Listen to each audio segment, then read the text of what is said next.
घरकुल योजना 2025 मध्ये महाराष्ट्राला तब्बल 20 लाख घरं मंजूर झालेली आहेत. तुम्हाला घरकुल पाहिजे पण स्वतःची जागा नाहीये तर जागेसाठी कोणाला भेटायचं, अर्ज कुठे करायचा, कागदपत्रे काय लागतात किंवा त्यांची पात्रता काय आहे, हे सगळं आपण या व्हिडिओमध्ये बघणार आहोत. तर जो शासनाने GR काढलाय तो आपण थोडक्यात वाचून घेऊया.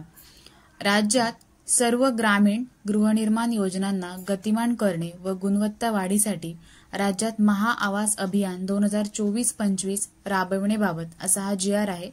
महाराष्ट्र शासन ग्राम विकास विभाग यांच्याकडून हा GR आहे. तर GR आपण थोडक्यात आणि महत्त्वाचे मुद्दे वाचून घेऊया. सर्वांसाठी घरे हे केंद्र शासनाचे महत्त्वाचे धोरण असून राज्य शासनाने देखील या धोरणाचा स्वीकार केला आहे. या अनुषंगाने राज्यात राज्य व्यवस्थापन कक्ष ग्रामीण गृहनिर्माण कार्यालयाच्या माध्यमातून केंद्र पुरस्कृत प्रधानमंत्री आवास योजना ग्रामीण ही राबवली जाते. आता घरकुलच्या बऱ्याचशा योजना आहेत, तुम्ही वाचू शकता. रमाई आवास, शबरी आवास, पारधी आवास, आदिम आवास, अटल बांधकाम कामगार आवास, यशवंतराव चव्हाण मुक्त वसाहत योजना, पुण्यश्लोक अहिल्यादेवी होळकर घरकुल योजना, मोदी आवास घरकुल योजना, अशा बऱ्याचशा योजना असतात. त्याच्यामध्ये घरकुल मिळतं पण घरकुल बांधण्यासाठी जागा नसते. त्याच्यावरती काय आहे तर गृहनिर्माण योजनासह पंडित दीनदयाल उपाध्याय घरकुल जागा खरेदी अर्थसहाय्य योजना, म्हणजेच ज्यांना घरकुल मिळालंय पण त्यांना घरकुल बांधण्यासाठी जागा नाहीये, त्याच्यामुळे ते घरकुल बांधू शकत नाहीत, त्यांच्यासाठी अर्थसहाय्य केलं जातं. तर ते भेटण्यासाठी आपल्याला काय करावं लागेल तर पंचायत समिती किंवा ग्रामपंचायत इथे तुम्ही जायचं आहे आणि त्यांना तुम्ही जो तुमचा घरकुल आलेला आहे त्याचं जे PDF आहे ते तुम्ही दाखवू शकता, पण तुम्हाला घरकुल बांधण्यासाठी जागा नाहीये. तर ती जागा कशी मिळते तर आता हे महाआवास योजना म्हणून 100 दिवसामध्ये हा जो योजना ही राबवली जाणार आहे. या 100 दिवसामध्ये ज्यांची घरकुलं मिळालेत, कोणाचे अर्धवट आहेत, कोणाला मिळालेले नाहीयेत, ह्या सगळ्याचा आढावा घेणार आहेत आणि या आढाव्यामध्ये प्रत्येकाला घरकुल मिळेल किंवा प्रत्येकाचं घरकुल पूर्ण होईल याची सगळी जबाबदारी शासनाने घेतलेली आहे.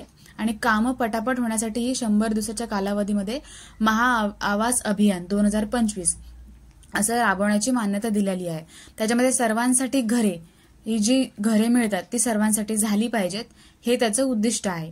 तर सगळ्यात महत्वाचं म्हणजे भूमिहीन लाभार्थ्यांना जागा उपलब्ध करून देणे, म्हणजे सर्व ग्रामीण गृहनिर्माण योजना अंतर्गत गरजू पात्र परंतु घरकुल बांधकामासाठी जागा उपलब्ध नसलेल्या लाभार्थ्यांना जागा उपलब्ध करून देण्यासाठी पंडित दीनदयाल उपाध्याय घरकुल जागा खरेदी अर्थसहाय्य योजना, शासकीय जागा विनामूल्य उपलब्ध करून देण्यासाठी, म्हणजे शासनाची जी जागा असते ती घरकुलसाठी देण्यासाठी किंवा ग्रामीण भागातील अतिक्रमणे नियमानुकूल करण्याची योजना व इतर मार्ग, उदाहरणार्थ बक्षीसपत्र, संमतीपत्र, भाडेपट्टा इत्यादी प्रभावीपणे राबवून उर्वरित सर्व भूमिहीन लाभार्थ्यांना जागा उपलब्ध करून देणे. तर ह्या 100 दिवसाच्या आढाव्यामध्ये प्रत्येकाला जागा उपलब्ध करून देण्यासाठी हा GR आहे.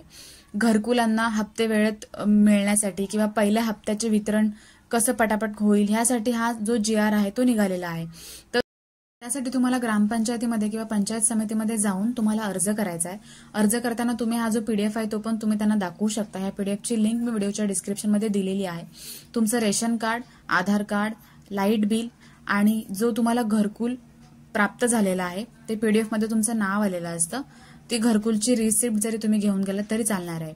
अशा प्रकारे त्यांना डॉक्युमेंट्स द्यायचे आहेत आणि तुमचं बँकेचं पासबुक जे DBT लिंक केलेलं असतं ते, ह्या सगळ्या गोष्टी तुम्ही त्यांना द्यायच्या आहेत आणि हा अर्ज कसा करायचा हे त्यांना विचारून घ्यायचा आहे. त्यांच्या मार्फत हा अर्ज करून घ्यायचा आहे आणि तुम्हाला घरकुलसाठी जागा आहे ती मिळून दिलेली जाईल.